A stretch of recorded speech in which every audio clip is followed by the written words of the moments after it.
अस्सलाम वालेकुम dear students, मैं हूं इनामुल्लाह। जैसा कि आप जानते हैं कि हमने 9th क्लास की मैथमेटिक्स का आगाज़ किया हुआ है और हमने एक्सरसाइज 2.6 तक कर लिया था। आज के लेक्चर में हम देखेंगे रिव्यू एक्सरसाइज और रिव्यू एक्सरसाइज का हम सिर्फ एमसीक्यूज़ वाला पोर्शन सॉल्व करेंगे। नेक्स्ट लेक्चर में फिर हम जो आगे क्वेश्चन होंगे वो उसको सॉल्व करेंगे। तो देखते हैं सबसे पहले एमसीक्यूज़ में क्या कहता है। जी, तो सबसे पहले एमसीक्यूज़ में कहता है 27 एक्स की पावर -1 और होल पावर -23 किसके इक्वल है।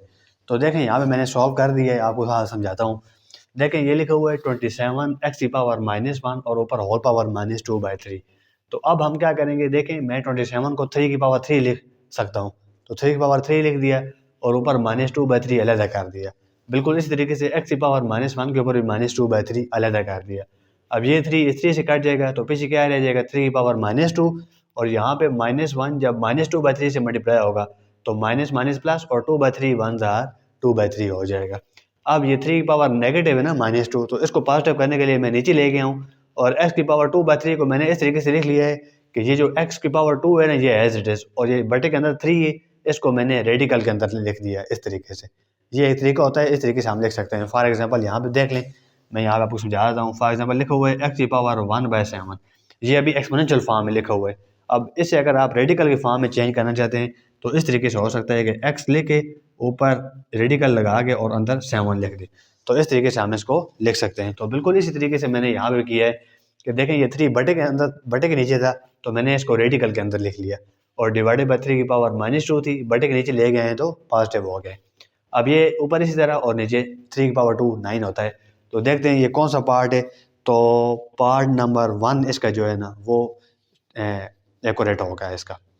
तो नेक्स्ट पार्ट 2 में क्या कहते हैं जी, देखते हैं कि राइट एक्स और रेडिकल के अंदर 7 लिखा हुआ है इन एक्सपोनेंशियल फॉर्म, कि इसको अब हमने एक्सपोनेंशियल फॉर्म में, तो देखें यहाँ पे मैंने सॉल्व किया है।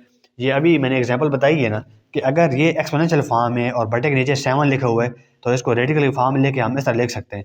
तो बिल्कुल इसी तरीके से ये रेडिकल में लिखा हुआ था, तो एक्सपोनेंशियल में किस तरह लिखेंगे, जब इसको ख़त्म करेंगे तो पावर में 1/7 आ जाएगा। तो ये इसका आंसर ठीक होगा। और ये देखते हैं कौन से ऑप्शन में ठीक है, तो ये सी ऑप्शन इसका एक्यूरेट होगा। तो सी ऑप्शन पे आप टिक लगा दें। नेक्स्ट 4 की पावर 2/3 विद रेडिकल साइन। अब 4 की पावर 2/3 ये एक्सपोनेंशियल फॉर्म में लिखा हुआ है, तो कहते हैं रेडिकल फॉर्म में किस तरह लिखेंगे। तो देखें ये भी मैंने सॉल्व किया है। ये देखें 4 की पावर 2 इसी तरह लिख देंगे और ये बटे के नीचे 3 है तो इसको रेडिकल की शक्ल में लिख लेंगे। कितना आसान काम है, 4 की पावर 2 इस तरह लिख दें और 3 को रेडिकल में लिख दें। तो देखते हैं कौन सा ऑप्शन एक्यूरेट है। तो ये ऑप्शन ए जो है ना जी, इसका ट्रू होगा, उसके ऊपर आपने निशान लगा देना है। तो नेक्स्ट 35 और रेडिकल के अंदर 3 लिखा हुआ है। द रेडिकेंट इज, कहता है इसमें रेडिकेंट कौन सा है। तो रेडिकेंट कहते हैं, देखें फॉर एग्जांपल ये मैंने लिखा था ना, तो ये जो है ना x, ये रेडिकेंट होता है, जो रेडिकल के अंदर जो होता है उसको कहते हैं रेडिकेंट। तो अब 35 रेडिकल के अंदर है तो 35 रेडिकेंट होगा और इसका ऑप्शन सी जो है ना वो सही होगा। ऑप्शन सी पे आप टिक लगा लें। नेक्स्ट इसका जो 5th एमसीक्यूज है 25/16 और ऊपर -1/2। तो देखें मैंने इसको भी सॉल्व किया था। ये 25/16 है तो 25 को 5 की पावर 2 लिख लिया था और 16 को 4 की पावर 2, ऊपर -1/2 एज इट इज़। अब देखें ये भी 5 की पावर 2, ये भी 4 की पावर 2, दोनों की पावर 2 है, तो मैंने एक दफ़ा ये होल पावर में 2 लिख दिया और साथ -1/2 इस तरह। अब ये 2 इस 2 से कट जाएगा, ये 2 इस 2 से कट गया तो ऊपर सिर्फ -1 रह जाएगा। अब क्योंकि पावर नेगेटिव है तो पॉजिटिव करने के लिए मैं इसे उल्टा दूंगा। 5/4 है ना, तो इसको मैं क्या कर दूंगा जी, 4/5 कर दूंगा, तो फिर पावर हमारे पास ये पॉजिटिव हो जाएगी। और जब पॉजिटिव होगी तो 1 होता है, तो फिर पावर 1 कभी भी नहीं लिखते, वैसे ही उसकी पावर 1 होती है। तो 4/5 इसका करेक्ट आंसर होगा। और ये देखते हैं कौन से ऑप्शन में लिखा हुआ है 4/5, तो बी ऑप्शन इसका जो है ना एक्यूरेट होगा। बी ऑप्शन पे आपने टिक लगा देनी है। तो नेक्स्ट कहते हैं द कंजुगेट ऑफ 5 + 4 आयोटा। तो देखिए मैंने आपको पिछले कितने लेक्चर में बताया है कि कंजुगेट किस तरीके से लेते हैं। एक शॉर्ट भी बनाई थी, उसका लिंक मैं डिस्क्रिप्शन में दे दूंगा, कि शॉर्ट बनाई थी कि मैंने कि कंजुगेट किस तरह लेते हैं, आयोटा वाली वैल्यू का साइन चेंज कर देते हैं। देखें अब ये 4 + आयोटा है तो उसका कंजुगेट आयोटा वाली वैल्यू का साइन चेंज करने से आएगा। तो 4 आयोटा के साथ प्लस है तो हम माइनस कर देंगे, तो 5 - 4 आयोटा से कंजुगेट होगा। और ये ऑप्शन सी जो है ना इसका एक्यूरेट होगा, उस पर आपने टिक लगानी है। अच्छा जी, द वैल्यू ऑफ आयोटा की पावर 9, आयोटा की पावर 9 की वैल्यू क्या होगी, ये भी मैंने आपको आई थिंक एक्सरसाइज 2.4 के लेक्चर 5 के लेक्चर में मैंने ये आपको चीज़ें करवाई थी। तो फिर भी एक दफ़ा करा देता हूँ। देखें आयोटा की पावर 9 है तो मैंने कहा था कि आयोटा की पावर अगर इवन हो तो फिर उसको सॉल्व कर लेंगे, अगर आड होगी तो फिर उसको हमने इवन बनाना है। तो ये 9 हमारे पास आड था, तो इसको इवन बनाने के लिए आयोटा की पावर 8 डॉट आयोटा लिख दिया। अब ये देखें इवन बन गया, आयोटा की पावर 8 इवन है। तो अब जब भी मैंने आपको बताया था इवन बन जाए तो आयोटा स्क्वायर लिख दें, तो आयोटा स्क्वायर लिखने के बाद ऊपर पावर 4 लिख दी, तो पावर 4 लिखे, उसके बाद आयोटा स्क्वायर की वैल्यू आपको पता है ना -1 होती है, तो -1 की पावर 4, और पावर क्योंकि इवन है तो नेगेटिव साइन खत्म हो जाएगा, सिर्फ 1 रह जाएगा, क्योंकि 1 की पावर 4 1 ही होता है, और 7 आयोटा आ जाएगा, फिर आयोटा 1 जार आयोटा। तो ये इसका 7वें MCQs का पार्ट सी जो है ना जी करेक्ट आंसर होगा, उस पर आपने टिक लगा देनी है। तो आगे देखते हैं जी 8वें पार्ट में कहता है जी एवरी रियल नंबर इज, कि हर रियल नंबर जो है वो क्या होता है, तो एवरी रियल नंबर जो होता है ना जी वो एक पॉजिटिव इंटीजर होता है, तो उस पर आपने टिक लगा देनी है। Next, real part of 2ab into iota plus iota square, तो ये मैंने सॉल्व कर दी है। ये देखिए 2ab जब आयोटा से मल्टीप्लाई होगा तो 2ab आयोटा जार आयोटा, और फिर 2ab आयोटा स्क्वायर से मल्टीप्लाई हो जाएगा। अब 2ab iota as it is plus 2ab भी as it is, iota square की जगह मैंने -1 पुट कर दिया। अब ये प्लस और ये माइनस, प्लस माइनस माइनस लिख दिया, और 2ab 1 जार 2ab। तो हमने इसमें रियल पार्ट बताना था, तो मैंने ये भी आपको पिछले लेक्चर में बताया कि रियल पार्ट क्या होता है जिसके साथ आयोटा नहीं होता, और इमेजिनरी पार्ट कौन सा होता है जिसके साथ आयोटा होता है। तो इसके साथ आयोटा नहीं है -2ab के साथ, तो -2ab जो है ना वो एक रियल पार्ट होगा, तो ऑप्शन बी जो है ना इसका करेक्ट होगा, उस पर आपने टिक लगा लेनी है। Next, imaginary part of minus iota into 3 iota plus 2 is, के ये जो क्वेश्चन दिया हुआ है इसमें कहता है कि इसका इमेजिनरी पार्ट कौन सा होगा। तो सबसे पहले मैंने माइनस आयोटा को अंदर मल्टीप्लाई किया, तो ये वाला माइनस एज इट इज़, 3 भी as it is, iota into iota iota square. अब minus plus minus 2 as it is, iota से मल्टीप्लाई हो जाएगा। अब आयोटा स्क्वायर की वैल्यू क्या होती है -1, वो पुट की, और माइनस माइनस प्लस, तो 3 लिख दिए, और -2 आयोटा। अब इमेजिनरी पार्ट कौन सा होता है जिसके साथ आयोटा आ जाए, तो आयोटा किसके साथ आ रहा है -2 के साथ, तो -2 एक इमेजिनरी होगा।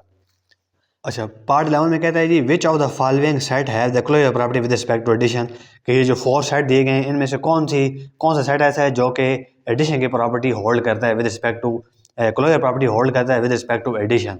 तो देखें ये मैंने बना दी है, किस तरीके से करना है। ये 0 लिखा हुआ है ना, तो मैंने इस तरह लाइन लगा के यहाँ पे प्लस लिखे है, क्योंकि वो कह रहा था विद रिस्पेक्ट टू एडिशन। अगर वो कहता है विद रिस्पेक्ट टू मल्टीप्लिकेशन तो फिर हम यहाँ पे मल्टीप्लाई लगा देते हैं, यहाँ पे और यहाँ पे।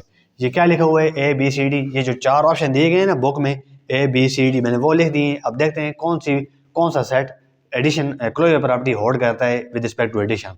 तो सबसे पहले तो ये समझें कि closure property with respect to addition क्या होती है, यानी एक ऐसा सेट जिसमें कोई भी नंबर उठाएं और उनको प्लस करें आपस में, तो आंसर जो आए वो उसी सेट के अंदर से आना चाहिए, तो ये क्लोजर प्रॉपर्टी होती है। अब सबसे पहले सेट जो दिया गया था वो जीरो गिवन है, तो हम 0 को प्लस करते हैं, देखते हैं आंसर 0 ही आता है। तो देखें 0 + 0 तो 0 आ रहा है, तो देखें अब जो आंसर आ रहा है वो इसी सेट के अंदर से आ रहा है, तो ये एक सेट है जो कि क्लोजर प्रॉपर्टी को होल्ड करता है विद रिस्पेक्ट टू एडिशन। अब इसको देख लेते हैं, देखें 0 और -1 ऊपर लिख लिया है और इस तरह नीचे भी लिख दिया है। अब 0 + 0 0, 0 - 1 -1, -1 + 0 -1। देखें अब ये 0 भी इसके अंदर से आ रहा है, -1 भी इसके अंदर से आ रहा है, ये -1 भी इस सेट के अंदर है, लेकिन -1 और -1 -2 होता है। अब ये चूँकि हम इस सेट से नहीं आ रहा, तो ये क्लोजर प्रॉपर्टी को होल्ड नहीं करता। बिल्कुल इसी तरीके से ये भी मैंने लिख दिया है 0 + 0 0, 0 + 1 1, 1 + 0 1, और 1 + 1 2। अब देखें 0 1 और 1 ये तो इस सेट के अंदर से आ रहे हैं, लेकिन 2 इस सेट के अंदर नहीं, तो ये भी क्लोजर प्रॉपर्टी को होल्ड नहीं करता।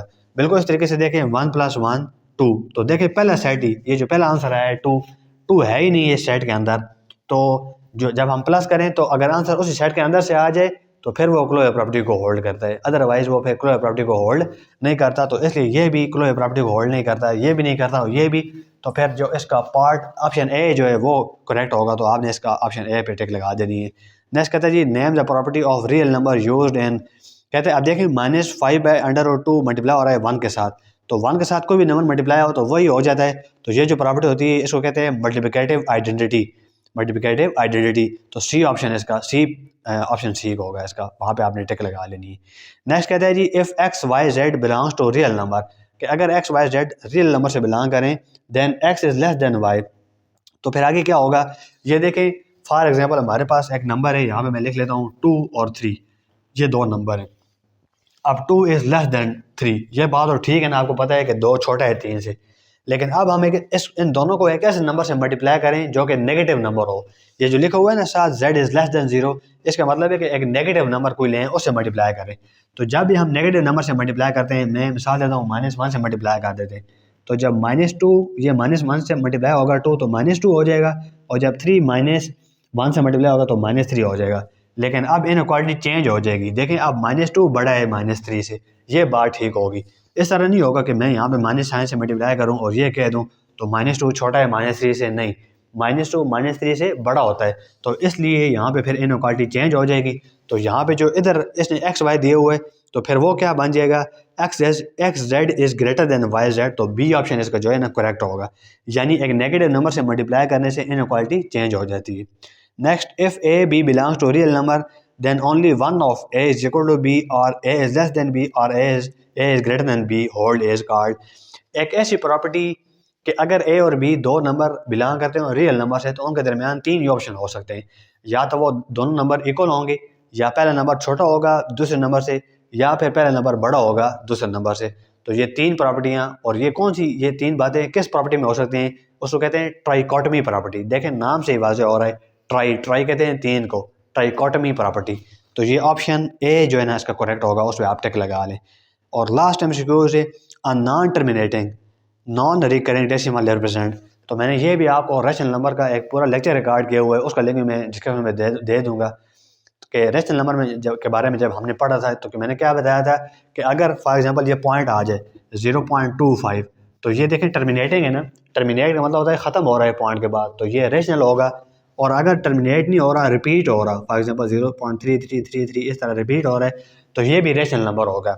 लेकिन एक ऐसा नंबर जो ना कि रिपीट हो रहा हो ना टर्मिनेट हो रहा हो, 2 5 1 8 3 4 7 5, अब देखें ये ना तो ये हमारे पास टर्मिनेट हो रहा है, ख़त्म हो रहा है, और ना ही रिपीट हो रहा है, तो ये एक इर्रेशनल नंबर को शो करता होता है। तो ये जो लिखा हुआ है ना, non terminating non recurring decimal, non recurring का मतलब है कि नॉन रिपीटिंग, रिपीट ना हो रहा हो, तो फिर वो किसको रिप्रेजेंट कहते हैं, an irrational number. C part से करेक्ट होगा। तो ये थे इसके MCQs। इंशाल्लाह नेक्स्ट लेक्चर में हम बाकी क्वेश्चन कर लेंगे और रिव्यू एक्सरसाइज हमारी ख़त्म हो जाएगी। इजाज़त दीजिए, अगर कोई कमेंट हो तो ज़रूर कीजिए ताकि आपका कंसेप्ट क्लियर हो जाए। अल्लाह हाफ़िज़।